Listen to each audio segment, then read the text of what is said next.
Hello viewers, today we'll be talking about channels.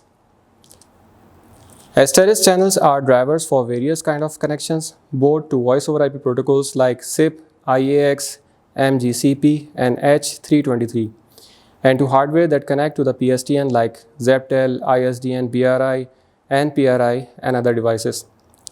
Telephone and software phone connect to a channel. Some of them log in or register to show that they are reachable online.